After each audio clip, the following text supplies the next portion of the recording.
Bro, I need more power. Hey guys, I'm Nick Kwan, the editor-in-chief of morepower.com, and I'm here with Bill Munk, the creative director and one of the co-founders of Tripwire Interactive, and obviously we're here at New York Comic-Con 2014. So, first off, Bill, what's your New York Comic-Con been like? It's Sunday, last day. What's it been like over the weekend? Oh man, it's been crazy. I'm so exhausted, but it feels great. Our line's been packed the whole time. It's been non-stop, so that's a really great feeling. And this project's our baby, so we weren't sure what the fan reaction or new people what they would think of what they saw. But everyone's been overwhelmingly positive. We've blown people's minds, so that's why we're here, right? So I'm super happy about that. So yeah, the game's, you guys announced this game back in a couple months ago, back in May. So how's the development been coming along? Oh, great. This is actually a really old alpha build that we're showing it here. And the game's coming together really good. We're on point to get the project done in 2015. Oh yeah, so we're looking forward, everyone's looking forward to it next year. For sure, it is definitely 2015, but we won't say when. Okay, so I know the big theme of the Killing Floor 2 is bullets, blades, and blood. Yes. So let's talk about bullets first. Okay. So you guys have probably the most realistic gun animations of probably any game I've seen. So. Oh, thank you. Yeah, every game that we make, we always try to think of what can we do to take it to that next level. And on this one, we did a bunch of research of what guns look like when they shoot in ultra slow motion. Since slow-mo is such an important part of our game, we wanted that to look really awesome. And we noticed that there are so many details when a gun shoots that you don't see in real time. But hey, what if we put those details in there? Will that make it feel more real and awesome in real time? So we did an experiment, and we've actually animated all of our guns at extremely high frame rates. So for instance, our bullpup, that shoots at 660 rounds a minute, right? And fully auto. So we're animating that at 242 frames a second. And that allows 22 frames of data per kickback. So we can even animate the barrel flexing, the magazine wiggling.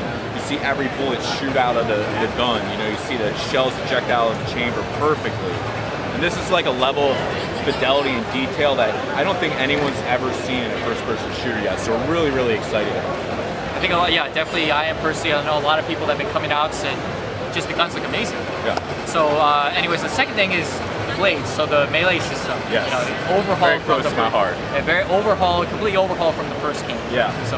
Well, Tripwire, we've always been known for awesome guns, and we really want to be known for awesome melee too. And in a game like Killing Floor, I always felt like in our first game, melee was cool, but it wasn't amazing. And I really wanted it to be amazing like it was with the guns. So we've completely overhauled everything. We now have 4-way directional attack for both light and hard hits. So depending on which way you're moving.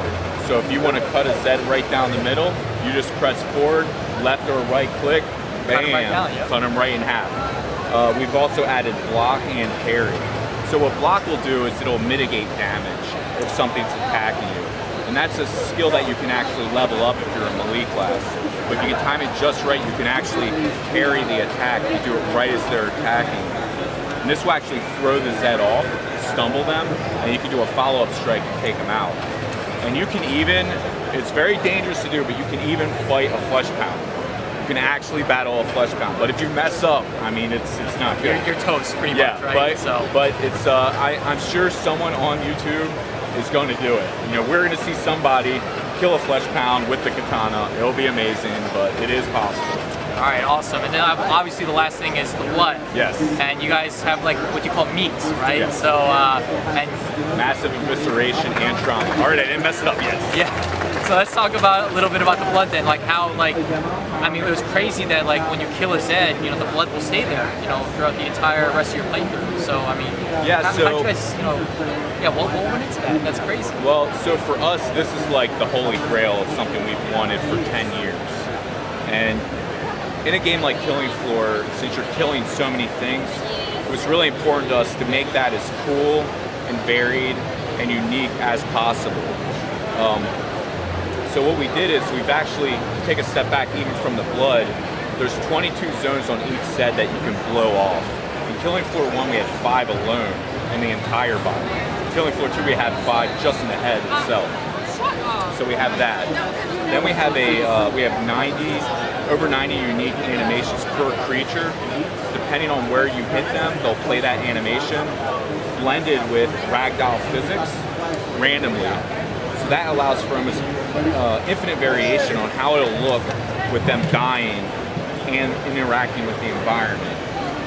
Couple that with our blood system that never disappears. I mean, literally, wherever that blood sprays, it stays there permanently.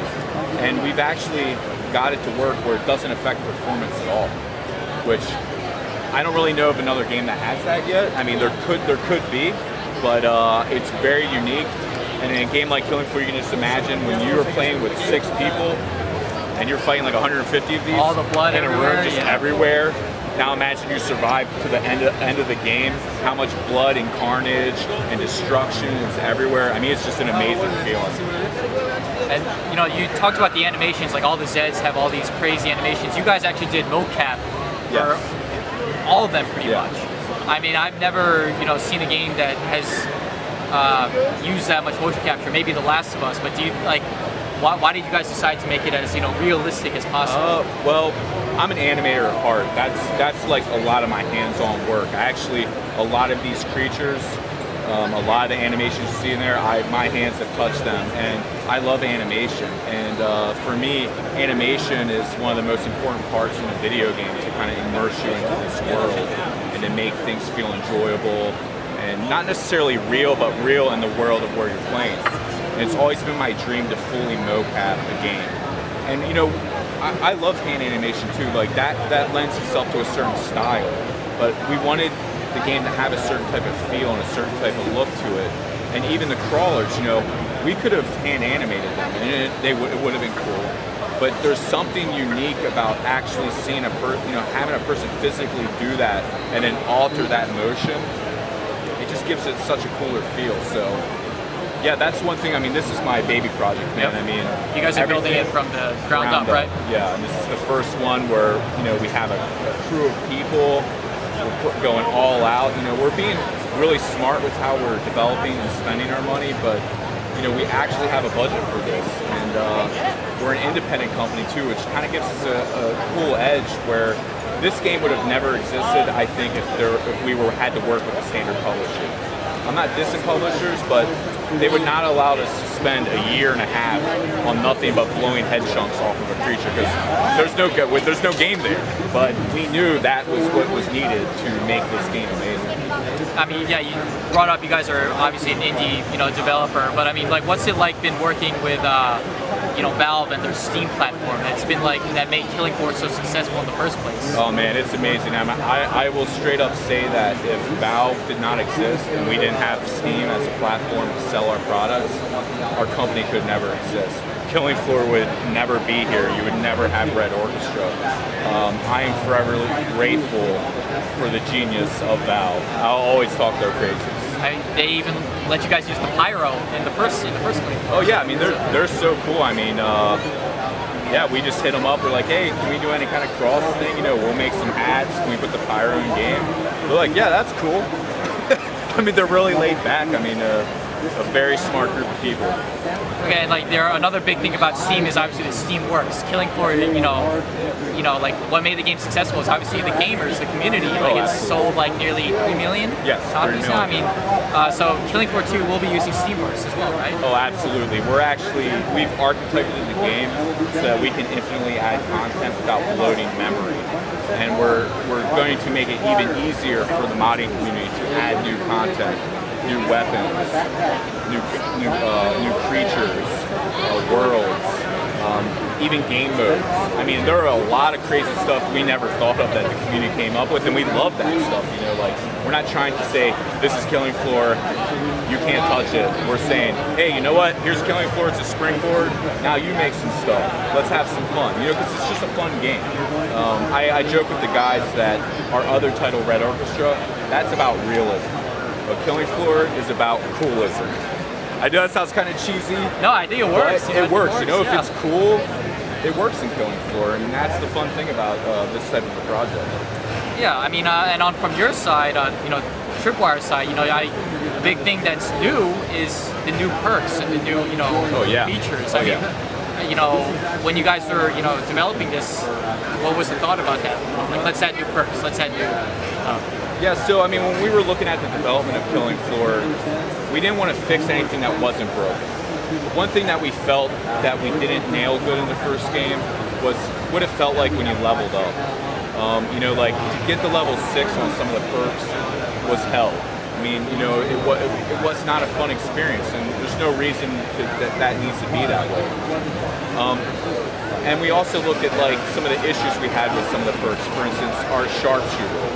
He was also a gun class, a gunslinger. And we're like, you know what, let's focus this, let's split it out and make a gunslinger and a sharpshooter. So we've done lots of modifications like that.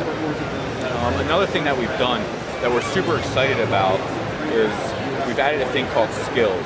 So every perk has their standard passive abilities that they had in the first game. But now we have a thing called skills. So every 5 levels, you get an option to customize it the way you want. You'll get 2 choices and you can pick one. You can change it at any time, but it allows you to customize the perk the way you want to play. And we could actually have it where there could be 3 of us that are all support class, but all have slightly different roles, and it can help each other out in different ways. So for one example with support, you can pick one ability that will give you 20% more ammo, or you can pick the supplier ability and you carry a backpack. You have ammo For the rest of your teammates. and your teammates can get ammo from you. A lot of like cool stuff like that we've added. We've also increased the level cap to 25 so that you can feel that progression a lot more and be rewarded for your hard work. Do you guys have any other new features that you're not revealing yet that you're kind of waiting for, or is it kind of? Yeah, actually, there's a lot of man, I wish I could talk about it. Yeah, there's very soon. I will say that we are working to make characters, the playable characters, way cooler and have a reason to pick different guys. Okay. And last question before I let you go. Consoles. I'm a big PC gamer, but consoles, they're obviously a big part of gaming too. And you look at a lot of PC games that start off, indie developers that became huge. For example, like Payday, right. And Payday 2 is now, cross-platform. Do you guys at Tripwire have any, plans, perhaps, or is it that kind of on Dangerous the? question. Well, we have nothing to announce, and we love PC games, but we also love games in general. Games that we've made in the past wouldn't make a good console game. So yeah, I can't really say anything, but I will promise one thing. We are developing this PC first, and we're going to make sure that this is an amazing experience on PC. Nothing will be second tier from something else. Well, that's definitely the one promise. It's going to be amazing, that's for sure. So thank you again, Bill, for taking time out of your Comic-Con to speak with us. And for all your New York Comic-Con news, make sure you keep it at morepower.com. Alrighty, thank you.